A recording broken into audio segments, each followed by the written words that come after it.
चल बस एक राऊंड मारून येऊ. लेखक सुहास मयेकर. वाचक स्वर डॉक्टर अदिती कायमेक. भूक. एकीकडे पैसा संपत नाही म्हणून वाममार्गी उधळणारी आणि दुसरीकडे आयुष्यभर कष्ट करूनही वीतभर पोटासाठी वणवण करणारी माणसं आपल्याकडे रोज पाहावी लागतात. तेव्हा पिळवटून जायला होतं.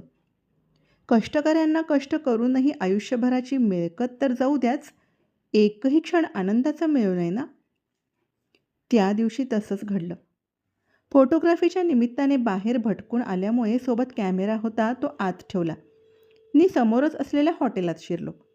डोळ्यांसमोर फक्त भूक होती. टेबलचा वेटर आल्यानंतर ऑर्डर दिली आणि फावल्या वेळात आउटडोअरची लिस्ट तपासून पाहिली. काही शूट करायचं राहून तर गेलं नाही ना. व्हिज्युअलप्रमाणे चांभार, फळविक्रेता, लॉटरीवाला मी तत्समच एक एक टिक करत गेलो. तेवढ्यात मागवलेला डोसा आणि सोबत पेयसुद्धा आलं. हातातली लिस्ट घडी करून खिशात ठेवली आणि डोश्यावर तुटून पडलो. भूक म्हणजे काय हे उपाशी राहिल्याशिवाय लक्षात येत नाही. इतक्यात एक गरीब मजूर आत आलेला पाहिला.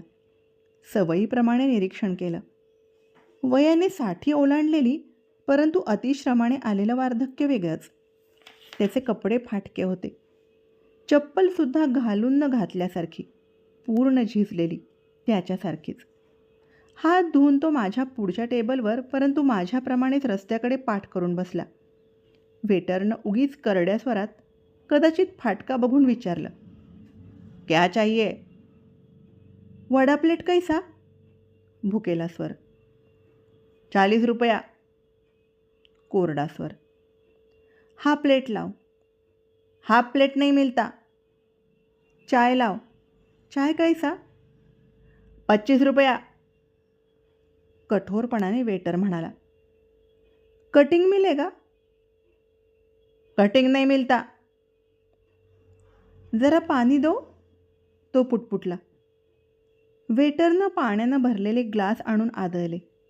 ते दोन्ही ग्लास घटाघटा पिऊन रिचवत तो वृद्ध बसला तसाच धडपडत उठला आणि निघाला.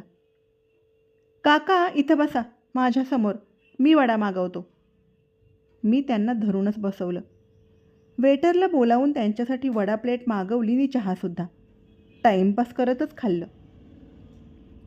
त्यांच्याशी बोलत असताना लक्षात आलं, त्यांच्याकडे 25-30 रुपये होते म्हणून त्यांनी हॉटेलमध्ये येण्याचं धाडस केलं होतं. जमलंच तर वडा, कदाचित थोडा वेळ बसून पाणीही पिता येईल म्हणून. पण चहासुद्धा परवडू नये ना आयुष्यभर कष्ट उपसून. वेटरला त्याचे पैसे दिल्यानंतर त्या काकांनी मला उचलून दाखवलेला बटाटा वड्याने बरबटलेला कापरा हात नि सुरकुतलेली ऋणदर्शी करुण नजर मी कधीच विसरू शकणार नाही. धन्यवाद.